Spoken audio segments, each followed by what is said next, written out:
Hello, Dr. Mirvat. Thank you so much for coming to our interview, to Coffee with Dr. Mirvat this time. A small introduction for those who are watching this interview. So Dr. Mirvat Alasnag is a head of cath lab in Jeddah in Kingdom of Saudi Arabia in King Fahad Armed Forces Hospital. And that's a big pleasure for us to host you here, as we know that throughout your 15 years of career, you've been extremely successful in interventional cardiology. And it's not, I would say, too much to say that you're now a leading face of female cardiologists in Middle East. And we are very happy to see how you support other young interventional cardiologists, female interventional cardiologists in developing and growing their career. So thank you so much for being with us today. Well, thank you for having me, and it's an absolute honor to be with you today, mainly because we really are aligned in a lot of the values and the initiatives, particularly this one, where we're looking at diversity and inclusion and hopefully reaching out to women who are seeking careers in interventional cardiology. So what led you to medicine, how it happened? So it's very interesting. You know, my dad had a heart attack when he was quite young. He was in his late 30s. And so it really became part of our family, and part of our family story, and everything that we do really revolved around his health, him traveling and getting bypass surgery and his rehabilitation and so on. But very quickly I realized that the field of cardiovascular diseases is actually fascinating. And it can really lend life to patients. And I saw it firsthand with my father, who after the CABG survived for an additional 30 plus years. So that's where my fascination with the field started, really. The natural question coming from this is, what was your pathway? How you went and how you succeeded in medicine? You know, I started with internal medicine, really wanting to do something with my hands. So I knew that I wanted a procedure-related field, whether it was surgery, intervention, etc.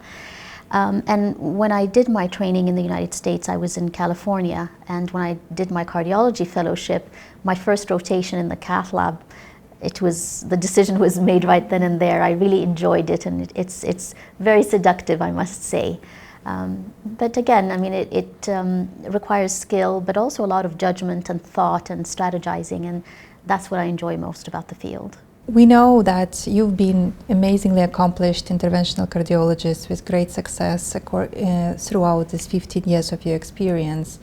But there is very different statistics around the world, and in some regions we see that out of 75% of total employees in healthcare, 75% are females. Meanwhile, only 15% get to the level of influence you actually got. So what do you think, how we need to influence this, how we can change it, and what are the challenges that females faces that didn't allow them in the past and maybe today to get to this level? We need to create a work environment that is conducive to women and women-specific issues. For example, pregnancy, making sure that we have leads that can be adjusted and changed, perhaps having safety, radiation safety officers that are more tailored towards these pregnant women. We have to recognize that the reality of it, the amount of radiation that a pregnant woman is exposed to in the cath lab, if you monitor it well and you're careful and you follow the regulations, it's still safe. Yeah. It doesn't exceed the levels, the dangerous levels to the fetus. It is disappointing that some cath labs don't even have a standing policy for pregnant women to be there. But in reality, these struggles are everywhere I've traveled. I've seen them from friends and colleagues in Europe, in the US, in Asia, and so on. So it really is a global issue. And the main issue is we haven't created a work environment that is tailored to women. So for example, women who have just given birth and are coming back to work, most workspaces don't have private rooms where they can pump if they're still lactating. And likewise in training programs and so on. So women who are just delivered and are going back to training, they can't take too much time off from their training period, and they need to get back. And it's when we started having these conversations, and I remember I had this first conversation in a meeting where leaders, such as at the time the president of the American College of Cardiology, Mary Noreen Walsh, was there. And we started having this conversation about trainees and creating an environment that is welcoming to women trainees who are pregnant or who need to lactating and need to breastfeed and so on, and creating spaces. And now it is a requirement for programs to actually say that they're going to dedicate a space for it. So it's a work in progress. It wasn't there 10, 15 years ago when I was starting, but these are some of the very basic challenges that we need to work with. I think these are important areas that we do need to address, including like having fitness programs and rehabilitation programs for employees who are actually in their lead all the time, and they can go and they can register themselves in these physical activity programs to just build inner core strength and so on. So these are some of the important challenges, but there are definitely challenges in terms of leadership. You know, when we select the next leader, a lot of the times it's the same group of people who are know each other, who see each other outside the context of work.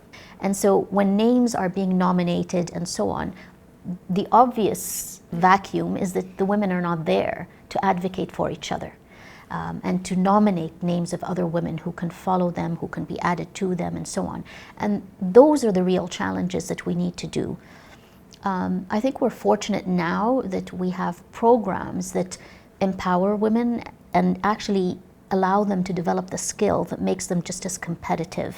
But for those who are already competitive and already there, I think it's just a matter of equal opportunity and making sure that the conversations where we're nominating, interviewing, etc., is transparent, is open policy for everyone. Did you face any actual situation when you were not allowed to some specific, I don't know, educational or medical activity, like consciously, and you felt it? So it's interesting, you know, when I was first starting and people didn't really know me, and I would go and they'd see a young woman in a scarf from the Middle East. They don't know if you can speak the language or even string a sentence, and so they just start speaking very slowly to you in the most simple terms. And then, you know, you just start talking and they eventually realize you can converse and they can have a proper conversation with you. So yeah, that is a challenge too. And again, I remember when I first came back from the States, there was one device that had just hit the markets in the Middle East, and I was obviously the one who just trained in Michigan on this particular device. And yet, they didn't want me to be the person who, you know, proctors and starts and so on. Granted, I was early career, but it kind of all feeds into that, where I had the most experience with that device. Yeah. And yet they preferred somebody else, a man who was much older, and yet the device had just come into his hands, you know, in less than a month. Yeah. So for the sake of the auditory who is listening to us, how you managed to establish yourself? What are your maybe tips and tricks? So one is, you know, interventional cardiology is a very competitive field, and you have to remain calm and composed. So you talk to them very clearly about the indications, your treatment plan, potential complications, what you're going to do. And I think that eventually does transmit and does eventually penetrate, and they do recognize that. I think the minute you start to let it get to you, it doesn't work. But it does take a village, and it is important that you create a team around you who do trust you, trust your judgment, and support you. So, you know, from the challenges that I've had is I could be in a cath lab and I'm the primary operator, and I would call for a stent. I need a 3.0 by 15, and they would turn to my second operator, who is a man, and they would look at him and say, "What stent?" So it's important that your colleague, your partner, you know, steps back, physically takes a step back and says, well, as Dr. Alasnag said, 3.0 by 15. Yeah. So they sort of reinforce your role as the primary operator, the one who's leading this procedure, and reasserting your decision making. So can you please share what are your mentoring programs? What do you think you will do, what you are doing now, what you see as a great initiatives around you? So mentorship is a two-way street. It's really a bond and a relationship, and it isn't just one way where the mentor or the senior is always just sort of spoon-feeding the mentee. The mentee needs to also communicate their needs because they're different. One of my trainees or mentees may need something related to research. Another one may want to be developing a very specific skill, bifurcations or, for example, TogetHER or something like that. So the needs are different, and that's why your mentee needs to be communicating well with you. They also need to deliver. They need to show up when you need them to show up. They need to meet deadlines and so on. And the mentor needs to create an environment where the mentee feels safe and can trust the feedback and the advice that they're getting, where they don't feel like it's criticism, and they feel like it's more constructive in that sense. And the final thing is that, I'm 15 years into practice, but I still have my mentors. Mm-hmm. And so it never really ends. It's not like you reach a certain phase in your life and you no longer need them. You need them, and you need friends, and you need colleagues, and the dynamic changes. So the mentor that I had who was helping me develop a skill 10 years ago is now helping me develop administrative skills, mm-hmm. is now helping me start new initiatives and programs. So it really takes a different curve and a different trajectory, but the dynamics change a lot. So with mentorship that is happening now, what is your biggest learning maybe with the new generation? So how it's different? So the new generation are a little impatient, and I think my biggest challenge with them is to just teach them patience. Everything comes with time, and just a lot of things, a lot of frustrations that they face are real.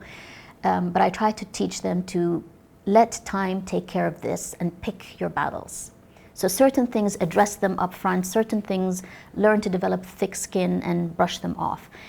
And right now, there are some wonderful initiatives actually and I think right now we're in the golden age because we are having these kind of conversations all the time.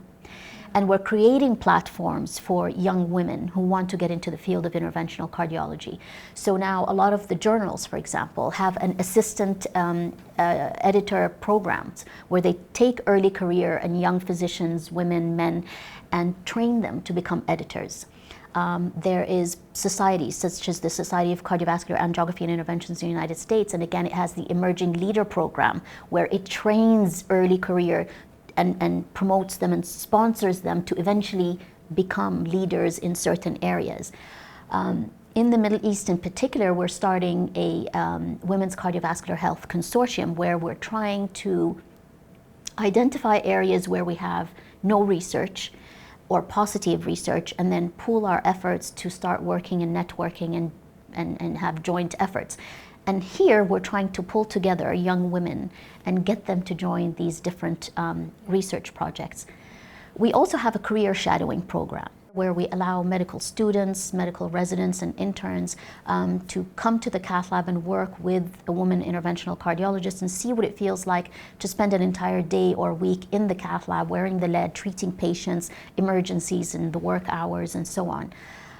We also have a career building and career shadowing program with the Asia Pacific Society of Interventional Cardiology, where they go for 2 weeks and spend time with a leader of the WIN-APSIC program and develop skill there in the cath lab that's tangible, and it's usually 2 per year, and we're moving into our 2nd year now. And the reality is young women need to see women in leadership positions to understand that it's doable. And I think it's not just about doable. I mean, you see, for example, the Pepsi company, the CEO was a woman at some point in time, and it was very successful during her tenure. And the success continues after she's left. So she's left a company as strong as she was when she was still in the lead. And that's what we're hoping to see. What on a personal level I'm hoping to see is that when women come to leadership positions, we start addressing the gaps in the field. Yeah. So we do know now that, for example, again, I'll go back to that example of STEMI, that we're not treating them sufficiently. Yeah. I'm hoping that when a woman takes the reign, we're going to start to have tangible endpoints and say, okay, this is going to be a key performance indicator. Are we discharging women with adequate guideline-directed medical therapy or not? And are we doing research that is more relevant to women? There are a lot of research out there that is not powered to answer questions about safety or efficacy in women specifically. And we know that women are different. The hormonal changes are very different, their vasculature is very different, and we need to know how they respond to medications, how they respond to procedures, and so on. Saying that, there are a lot of conversations now about the better patient outcomes when there is a diversity in the treatment, yes, and how much it's scientifically validated, yes, how much you think it's important for us to deliver this message. I think it is important to deliver that message, even if we're not going to say women deliver better care, but women certainly don't. I mean, it's when you diversify, you're not compromising on the care that you're giving. Women are equally capable to be leaders of initiatives and working groups and committees and programs in the cath lab. And I think it is important not only for trainees who want to go into that field, but also for patients. I've had patients who are just uncomfortable, and at the end of the day, we don't think about it. We're very scientific. But the reality is, when a woman is getting an echocardiogram, for example, she is exposed, and naturally she is more comfortable having a woman probably there, even if you're going to drape her and respect her privacy. You know, a woman who has a procedure that requires transfemoral approach, and you want to check the access point and just make sure there's no hematomas and so on. Again, we're very scientific about it when we publish it in journals, and you have Kaplan-Meier curves about radial versus femoral and so on. But the reality is, at the bedside, there is a certain element of connection and comfort that it's a woman that she's exposing herself to, and most certainly in societies in the Middle East where we are more conservative. You know, women can empathize and can understand, for example, when a mother, and this is very common in the Middle East, where mothers feel their primary obligation is to their family, and so they will neglect their own health. She may not adhere to the medications, she may miss clinic appointments, she may this and that. And so when they come, you sit them down and you tell them, look, I'm a mother like you. But if you want to be there for your kids and your family, and you want to see them grow and help them, you need to take care of your health. So actually your health is not just taking care of you, but it's taking care of your family.